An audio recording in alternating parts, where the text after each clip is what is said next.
Auzubillahiminash-shaytanir-rajeem. Bismillahir-rahmanir-rahim. Dear students and viewers, this is part 3 of paper 21 October November 2020. Before this, I have uploaded this solution of this paper from question 1 to 6 in 2 parts.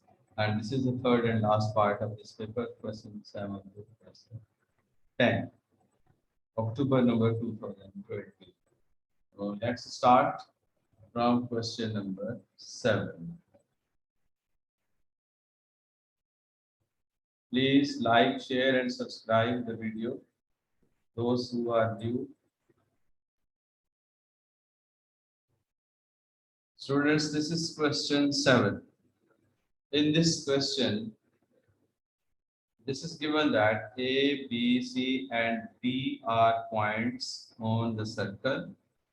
You can see that this is your cyclic quadrilateral with center O. BAD is 68 degrees and CBD 52 degrees. Find the angle CDO. Angle CDO is required. This angle is required. Guys. This angle required. So if we get this one angle, using the property angle at the circumference is half of the angle at the origin, or angle at the origin is twice the angle at the circumference. So this will become 136. Angle DOD will be the twice of angle at the circumference.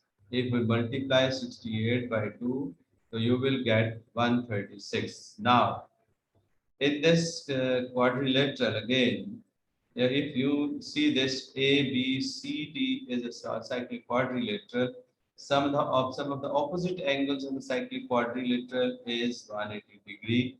So subtract 68 from 180 degrees. So you will get 1, 1, 2, because 112 plus 68 is 180. Now this OBCD is a quadrilateral, and you know that the sum of all angles of a cyclic quadrilateral is 360. So we will write 136 plus 52 plus 112 plus OCDO. CDO equals to 360. So after using calculator, this is CDO is equals to 60 degrees.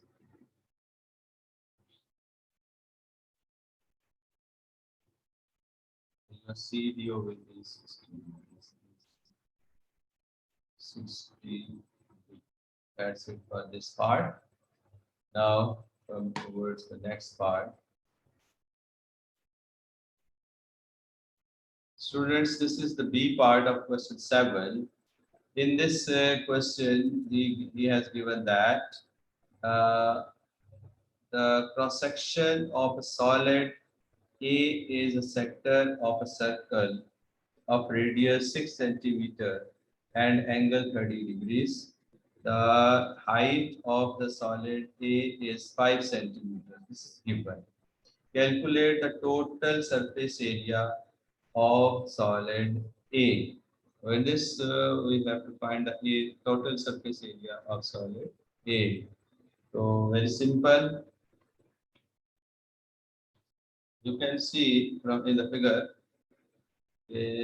First, you will find the area of two sectors. ये जो sectors है, ये 40 degrees वाले दो sectors हैं. एक ऊपर है और एक नीचे. तो 40/360 मल्टीप्लाई पाया स्क्वायर कर देंगे. और फिर उसके बाद ये दो रेक्टेंगल्स हैं, एक ये रेक्टेंगल है और एक ये इस साइड वाली रेक्टेंगल है. तो इन दोनों के एरियाज 6 × 5 मल्टीप्लाई बाय 2 करके इसको भी ऐड कर देंगे और फिर ये कर्व्ड सरफेस एरिया आ जाता है. तो आर्क लेंथ वाला फार्मूला लगा के मल्टीप्लाई बाय हाइट करेंगे तो ये आपको इसका टोटल सरफेस एरिया निकल आएगा। तो I am going to write this for you.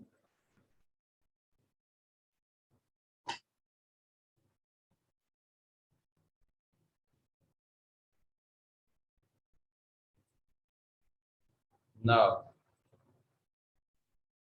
First we will write area of sector,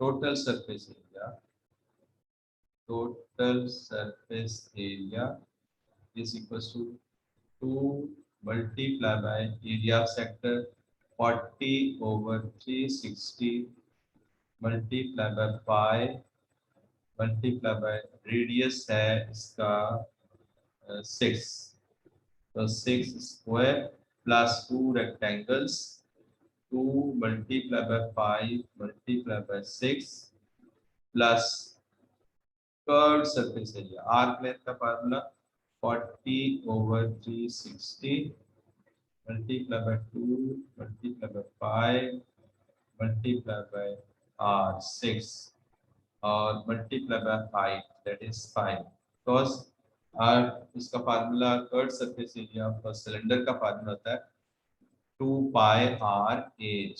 तो 2 पाई आर ये हो गया और एच ये हो गया क्योंकि वो सिलेंडर का पार्ट है 40 और 360 लेंथ है उसके साथ मल्टीप्लाई करके और with the help of calculator you will finally get the answer 106.08 is the answer of this part 106.08 or 106. That's it for this part. Come towards the next part.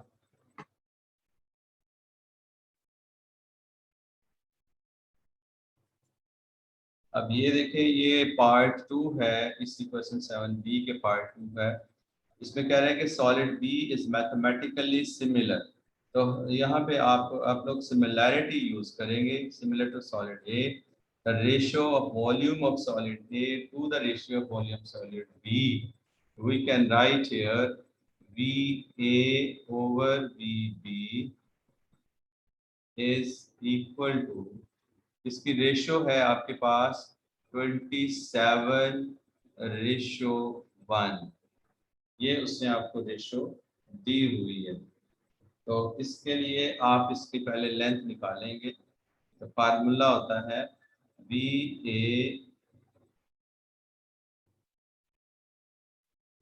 Over B B is equals to L1 over L2 whole cube. तो उसने आपको दिया हुआ है इसलिए आप लिख दें B A over B B is equal to 27/1। तो इसका जब आप लेंगे क्यूब रूट ये 27/1 की बजाय ये बन जाएगा 3/1 होल क्यूब। बेसिकली फार्मूला तो ये है ना। अब आपने क्या करना है इसका एरिया आपने ऊपर एक ए का एरिया निकाल लिया हुआ है तो इसलिए आप करेंगे बी ए का जो वॉल्यूम होगा वो होगा base area multiply by height. तो ये आपके पास आ जाएगा 3/1 and he is asking for क्या मार्क क्या है क्वेश्चन में कह रहे हैं calculate the area of solid B. ठीक है तो एरिया का फार्मूला लगा देंगे A1 A over B is equals to L1 over L2 whole square। ये आपका A1 आपने निकाला हुआ है 106 over A2 is equals to 3/1 whole square। So after multiplication cross multiplication your answer will be 11.8 centimeter square 11.8 or 12 centimetre square. That's it for this part. दोबारा से समझ लें, पहले उसने आपको रेशियो दिया है V A over V B की, तो यहाँ से आप लोग इनकी लेंथ्स की साइड्स निकाल लेंगे। 27 का क्यूब रूट होता है 3, इसलिए इसको लिख दिया 3/1। ये 27 और 1 को लिखा 3/1 होल क्यूब, तो L1 3 हो गया, L2 आ गया 1। तो एरिया का होता है A1/A2 is equal to L1/L2 whole square. तो इसको आपने ओपन किया, ओपन करके क्रॉस मल्टीप्लाई करके डिवाइड किया, आंसर आ गया 11.8 और 12। That's it for this part.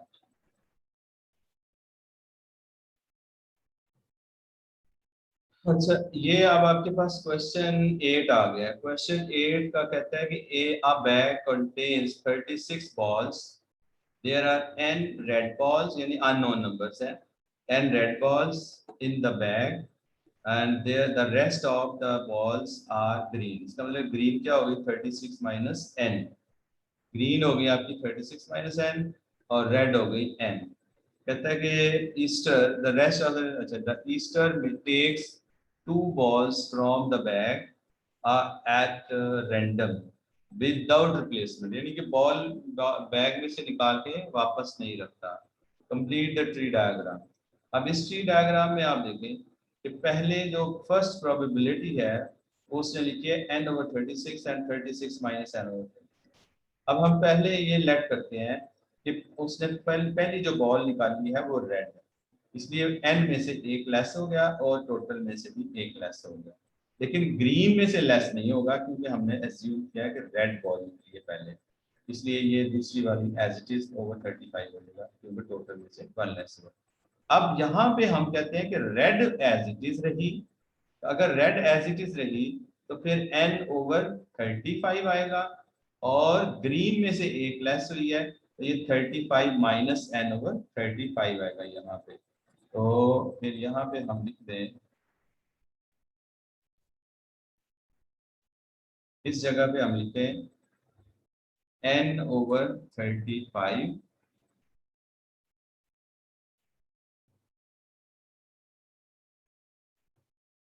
और इधर लिखे हम -1 करना है, इसलिए आएगा 35 minus n/35।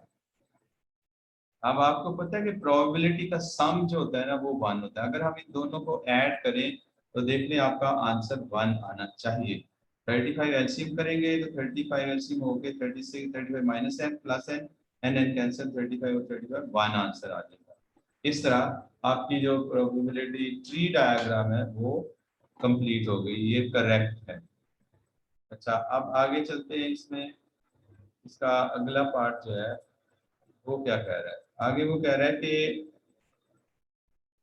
write an expression in terms of n for the probability the first that Easter's first ball is red and the second ball is green।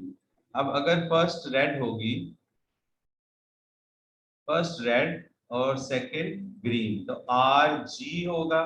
तो R G का मतलब है n/36 multiply by 36 minus n/35। इसको फिर हम यूं लिख देंगे, यानी कि इसके ऑपोजिट फिर हम लिख सकते हैं जो वो कह रहा है कि n/, ये वाला होगा ना, first is red and the second is green, तो ये फिर आपका आ जाएगा आर जी। ये प्रोबेबिलिटी क्या होगी, आर जी। तो n/36 multiply by 36 minus n/35, ये प्रोबेबिलिटी बनेगी आपकी। तो अब हम इसकी स्पेस पे चलते हैं जहां पर इसको हमने सॉल्व करना है।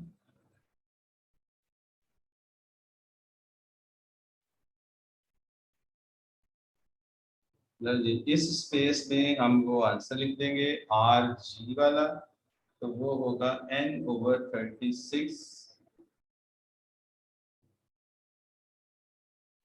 Multiply by 36 minus n/35।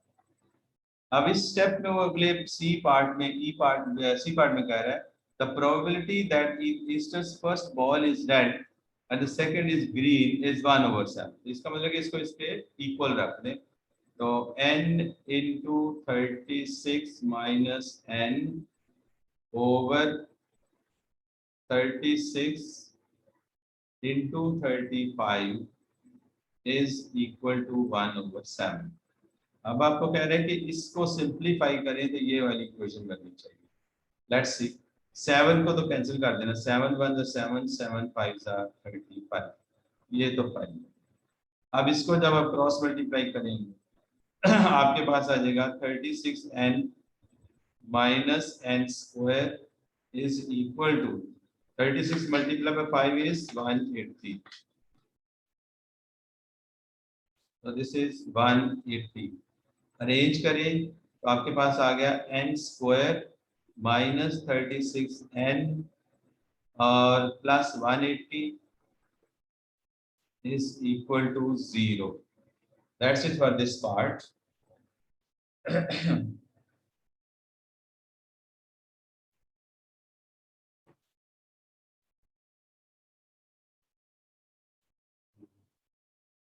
इस पार्ट में वो कह रहे हैं कि सॉल्व द इक्वेशन. तो we can factorise this equation easily. Factors of this equations are 180 है तो 180 के फैक्टर्स बन जाएंगे 30 and 6. 36 चाहिए ना, तो 30 multiplied by 6 is 180. both will have negative sign. तो ये आपका आ जाएगा n square minus 30n minus 6n plus 180 is equal to 0. n common, n minus 30 bracket minus 6 common, n minus 30 equals to 0.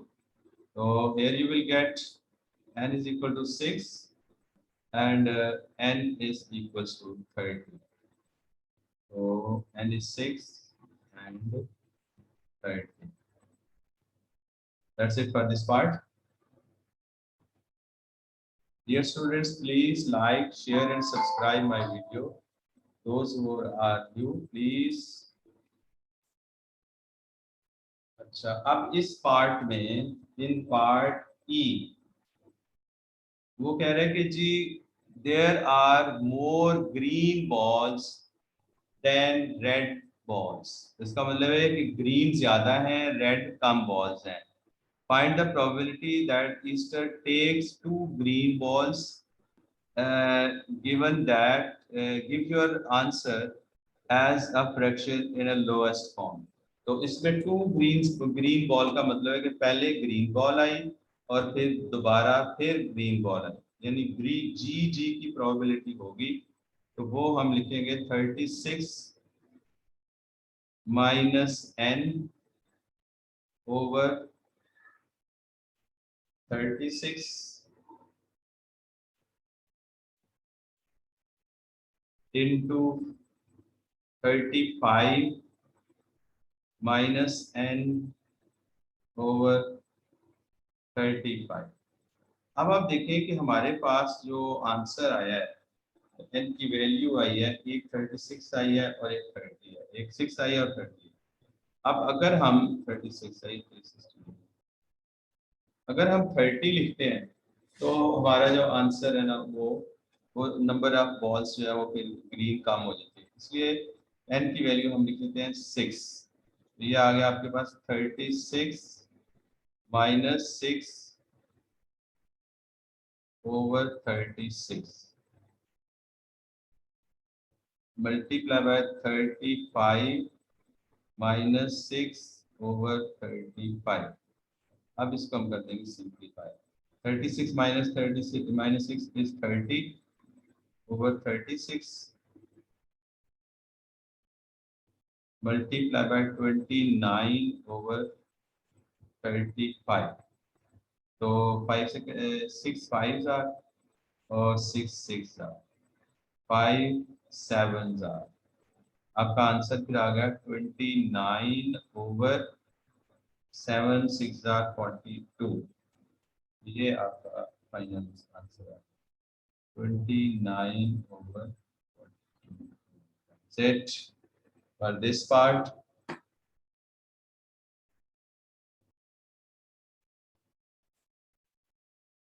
Question 9 A part कहता है कि H is the point 352 and J is the point -36. Find HJ. So in case of position vectors, we can write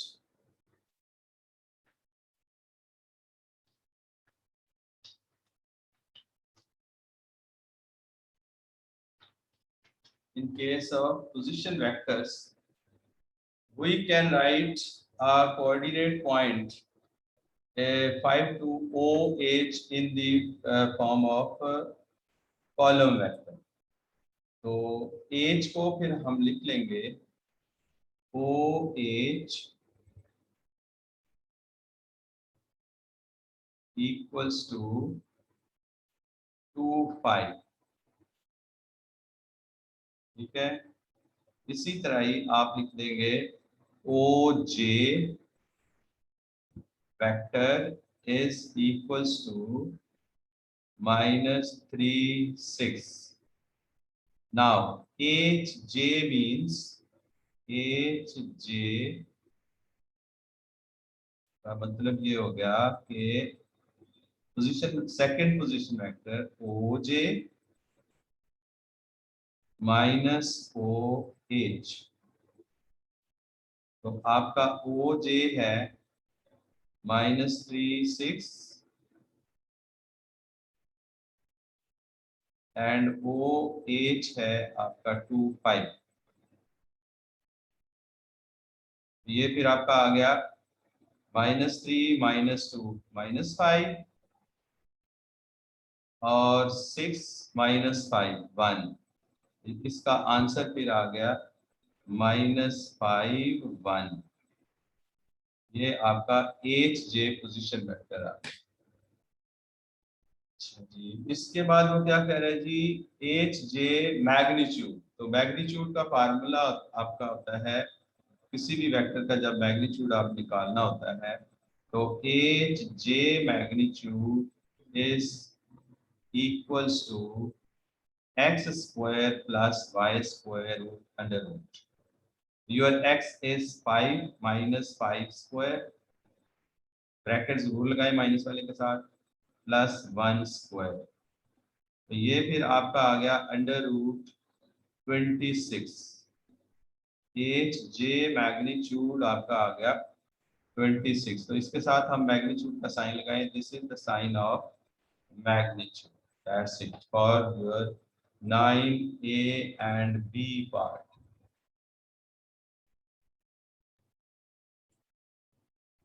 अब इसके part third में देखें, कहते हैं ए का पार्ट थर्ड के M is the mid point of H J. तो H J आपके पास है, वो उसने दिया हुआ है।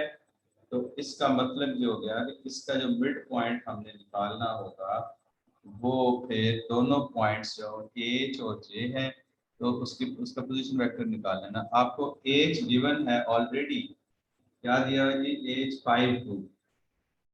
एच उसने आपको दिया हुआ है 5 2। एच है आपके पास 5 2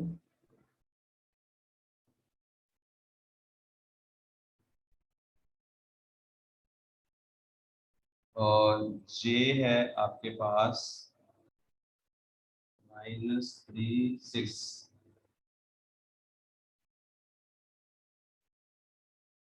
इसमें आप सीधा सीधा मिड पॉइंट का फार्मूला लगाएं। m is equals to x1 plus x2, 5 -3/2, 2 + 6/2। ये आपका आ गया 1 and 4। तो जब इसको पोजीशन वेक्टर फॉर्म में लिखेंगे, कॉलम वेक्टर में लिखेंगे, तो ये आंसर आ जाएगा 1 and 4। That's it for this part.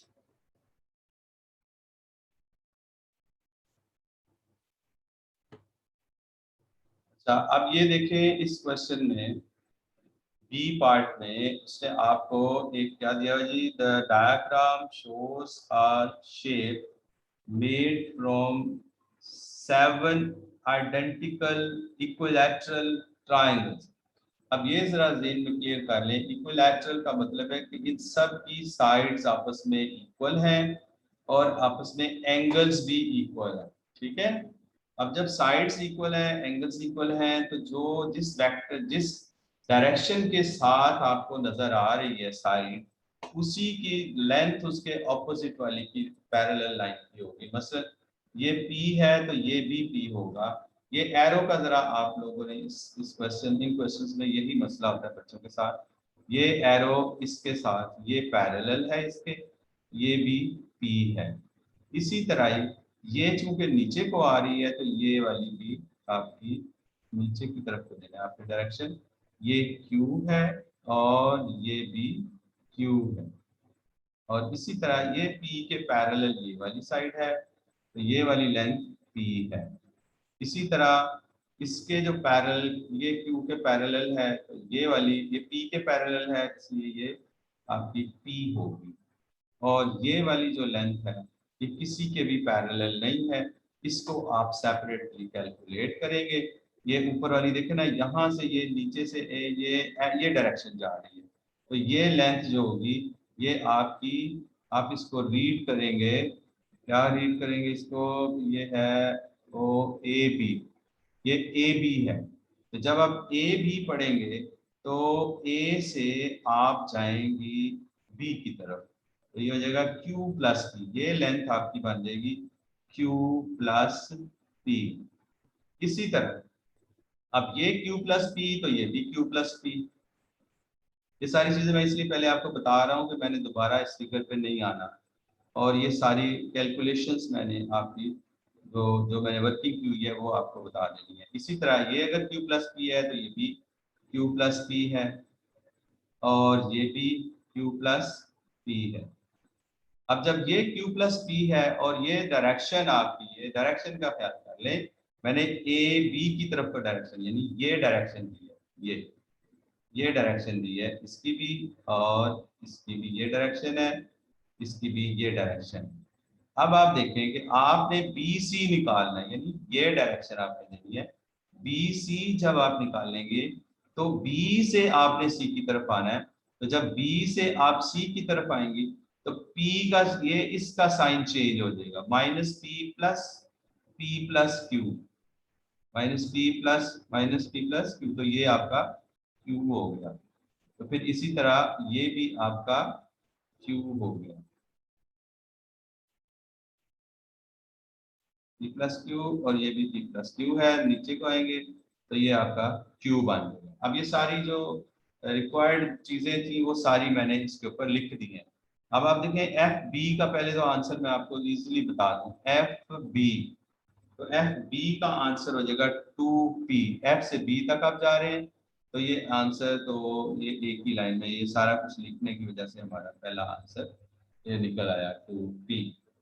इसी तरह ये दूसरा आंसर, अब ये चूंकि मैं इसको वापस नीचे जाना है इसलिए इसको फिगर ऊपर चली जाएगी, दोबारा सामने नहीं आएगी। Please make it clear, everything I have marked on this. Okay, come on towards the next part.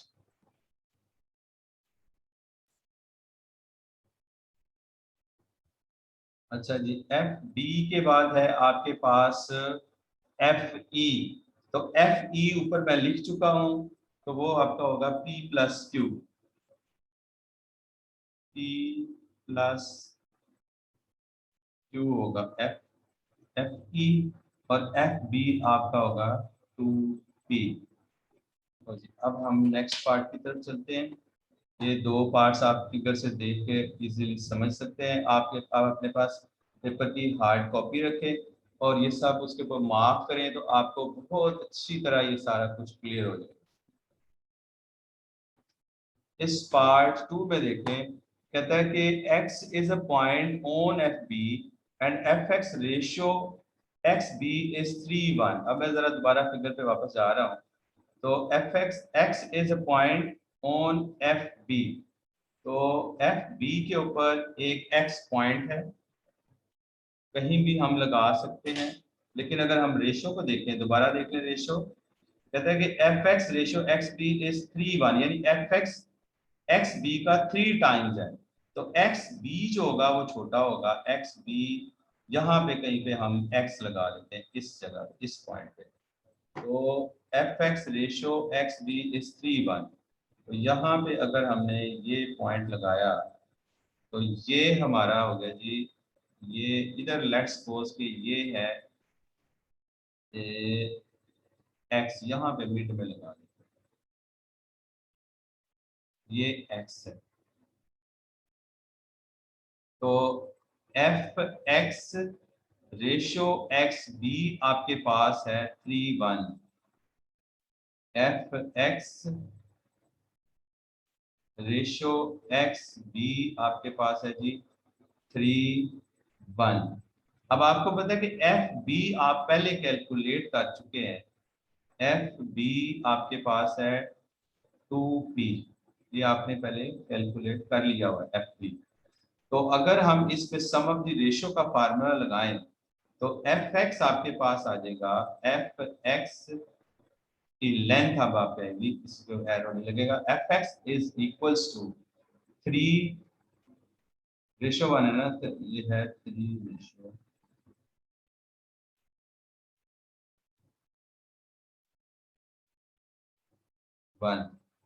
तो ये हो जाएगा 3/4 एफ बी। एफ बी आपका 2p है, इसलिए आपके पास आ गया 3/4 मल्टीप्लाई बाय 2p। तो ये बन गया 3/2 यानी 1.5p। एफ एक्स जो है वो इतना आपका 1.5p हो गया। तो और ये वाला जो एक्स पी है ये आपका 1/2p हो गया, ठीक है। टोटल 2 है ना, तो इसलिए ये आपका हो गया। इसको भी लिख लें आप बेशक, इसका आपका जो एक्स बी होगा is equals to 1/4 multiply by 2p। तो ये बन जाएगा आपका 1/2p, तो 0.5p ये हो गया, और ये 1.5p आपके सामने आ गया। यहाँ तक सबको ये आपको बात क्लियर हो गई है। अब हम चलते हैं क्वेश्चन की तरफ।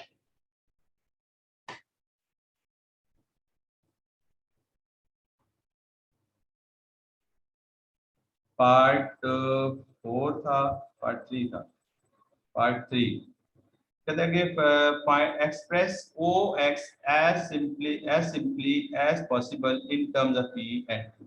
अब ओ एक्स को आपने एक्सप्रेस करना है, ये ओ एक्स, इसको अगर हम ज्वाइन करें, ओ एक्स यहाँ से इधर को ज्वाइन कर ले, मैं लाइन लेके लगाता हूँ उसको, टेढ़ा बेढ़ा ना बने। तो ओ एक्स आपका यहाँ से ये आपको कैलकुलेट करना है। अच्छा जी, अब आप देखें कि ओ एक्स के लिए आपको बनानी पड़ेगी ट्रायंगल, और ये बनी हुई है ट्रायंगल। कौन सी बनी हुई है? ओ एक्स एफ, ओ एक्स एफ। तो हम एफ एक्स तो कैलकुलेट कर चुके हैं, 3/2, 3/2p हम 1.5p ये निकाल चुके हुए हैं। ये इधर आप देख लें, ये है इसको,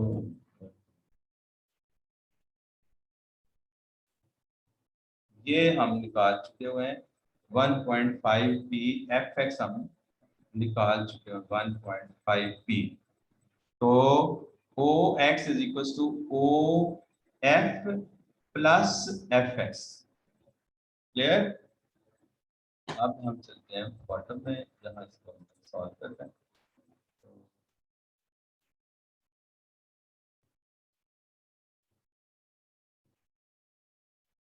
ये यहाँ पे हम लिखेंगे O X O x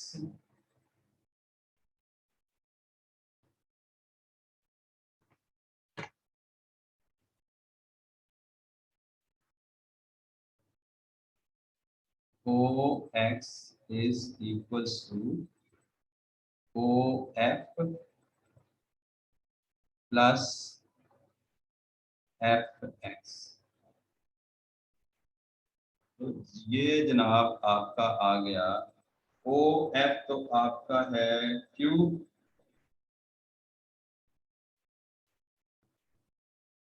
plus 3/2P। ये साइड पे आपके पास FX की वैल्यू भी निकाली हुई है मैंने, तो इसलिए आपको इसको कंफ्यूज नहीं होना चाहिए। आपका फाइनल आंसर हो गया Q plus 3/2P। That's it for this part.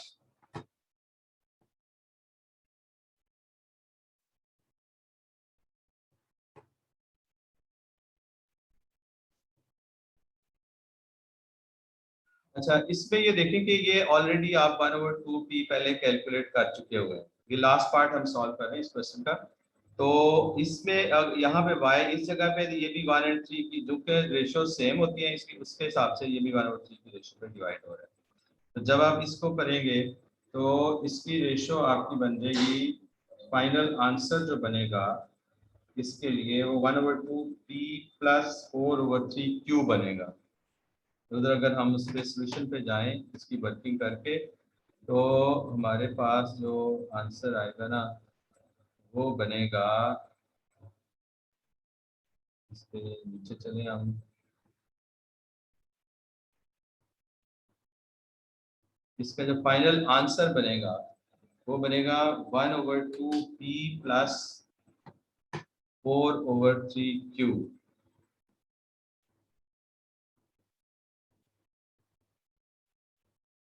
ये हम लिखेंगे XY is equals to 1/2P plus Q plus 1/3Q। तो ये फाइनली आपका आ गया 1/2P plus 4/3Q final answer for this XY। That's it for this question boys. Please like share and subscribe my channel. अच्छा जी, अब इस question 10 में देखें। सिंपली वो मांग रहा है F-4, तो यानी x की जगह पे आपने -4 पुट कर देना है। तो ये आ गया F-4 is equal to 3 -2 into -4/5 है, ओवर 5। तो फाइनल आंसर फिर आपका क्या हो गया, 3 + 8/5। तो 3 + 8 इज 11/5। ये आपका आ गया जी 11/5 यानी 2.2। एफ इनवर्स एक्स, तो एफ इनवर्स एक्स के लिए उसको हम लेट करते हैं इक्वल टू वाई। तो y is equal to 3 - 2x/5 में x subject to the formula. तो ये आपके पास आ गया x is equal to 3 - 5y/2। तो f inverse x is equals to 3 - 5x/2. That's it. This is your f inverse x. Now for the last part,